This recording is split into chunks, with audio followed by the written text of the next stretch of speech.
सम्मान दें। आपको मालूम है पूर्व काल में परमेश्वर के सन्मुख लोग मुख के बल गिर जाते थे और साष्टांग प्रणाम करते थे। मुख के बल, दाऊद मुख के बल गिर गया, अब्राहम मुख के बल गिर गया। जितने भी प्रभु के संत रहे हैं वे सब मुख के बल गिर करके कि हे प्रभु, आपको मालूम है परमेश्वर की सेवा टहल के लिए परमेश्वर ने ऐसे स्वर्गदूतों को बनाए हैं जो 6 पंखधारी हैं, 6 विंग्स हैं, और 2 पंखों से वे अपने पैरों को ढांक लेते हैं, 2 पंख से अपना मुंह ढांप लेते हैं और 2 पंख से वे उड़ते हैं। वे पैर इसलिए ढांक लेते हैं कि सृष्टि का कर्ता हमारे पैरों को ना देखे, इसलिए परमेश्वर ने उन्हें 2 पंख अपना पैर छुपाने के लिए दिया है।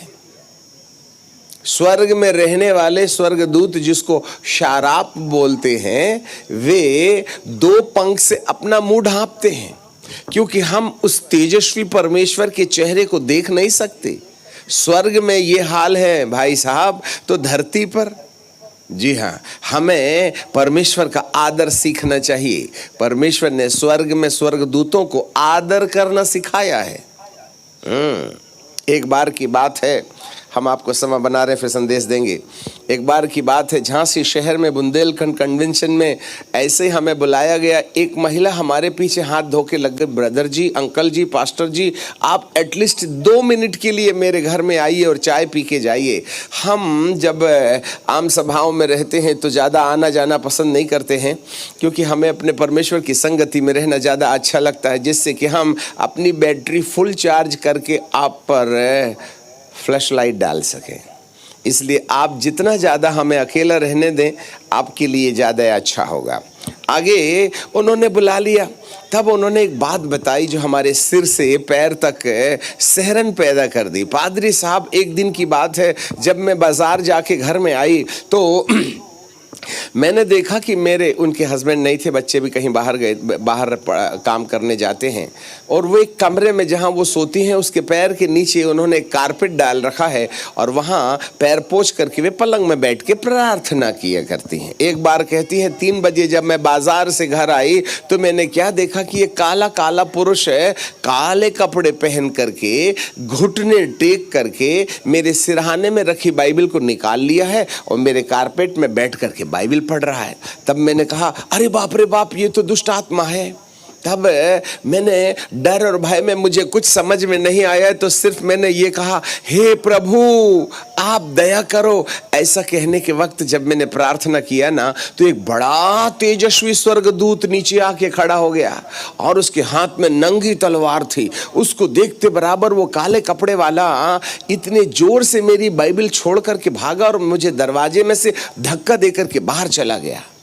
पादरी साहब, एक बार प्रार्थना कर दो कि वो दोबारा मेरी बाइबल छूने ना आए। हमने कहा, मैडम बेचारे को क्यों निकालती हो, बाइबल ही तो पढ़ रहा था, कोई दारू तो पी नहीं रहा था। आपने क्या सीखा उससे? बोले घुटने टेक के पढ़ रहा था। और कैसा? ऐसे झुक लिया था। और तुम कैसे पढ़ती हो? घुटने में दर्द, पैर पसार के। बताइए, भूतों को पवित्र कलाम पढ़ने की तमीज है, दुष्ट आत्माओं को भी छुटकारा चाहिए, जिन्न जिन्नादों को भी मुक्ति चाहिए।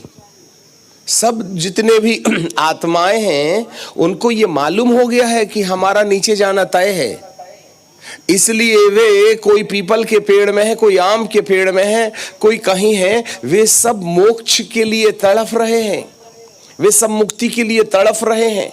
बहुत सी आत्माएं हैं जो सत्य खोज रही थी पर वे मर गए, परंतु उनको सत्य नहीं मिला। जो आज सत्य आज खुलेआम सुन रहे हैं, वो भी मर जाने के बाद अपनी पूरी व्यापकता जान जाते हैं, सत्य जान जाते हैं, और उनको मालूम है हमारा मोक्ष नहीं हुआ है। तो अब हम क्या करें? तो वे इस शास्त्र की किताबों को पढ़ करके उसमें से खोज रहे हैं आत्माएं कि हमें कोई मुक्ति का कोई रास्ता बाइबल में मिलेगा क्या। उस बात को सुन करके हमें इतना कष्ट हो गया कि दुष्ट आत्माएं भी बाइबल शास्त्र को पढ़ने के लिए कुर्सी और टेबल और पलंग का इस्तेमाल नहीं करती हैं। जैसे हम कुर्सी में एक टांग के ऊपर में दूसरी टांग डाल देते हैं और पैर भी हिलाते जाते हैं ऐसे जैसे कोई पंप चल रहा होगा, और उसके बाद में बाइबल पढ़ते रहते हैं और तम्बाकू भी खाते रहते हैं और बाहर जाके पिचिक भी कर देते हैं, ठीक है कि नहीं, और कंधे में ऐसे कुर्सी के ऊपर हाथ रख लेते जैसे पिक्चर देख रहे हैं यार के साथ में। अरे मेरे प्रियो, परमेश्वर का वचन पढ़ने की तमीज हमें सीखना चाहिए। जब कभी भी आप परमेश्वर के भवन में आए, सभ्यता सीख लें, जिससे कि महाराज अधिराज परमेश्वर जो स्वर्गदूतों को भी 2 पंख से मुंह ढांपने और 2 पंख से पैर ढांपने की सभ्यता दिया है, जिससे कि परमेश्वर का अपमान ना हो जाए। और हम चलते और फिरते और बात करते हैं। कई लोगों को तो प्यास लगती तो डबिया निकाल के मुंह में भी दबा लेते हैं, गिलास नहीं तो यही सही चूसते रहो। हमें सभ्यता होनी चाहिए। इस स्थान को परमेश्वर के सिंहासन के लिए आज की रात समर्पित कर दीजिएगा, जिससे कि वह आपके साथ व्यवहार करने में शांति महसूस करने पाए। पिता परमेश्वर हमारे साथ में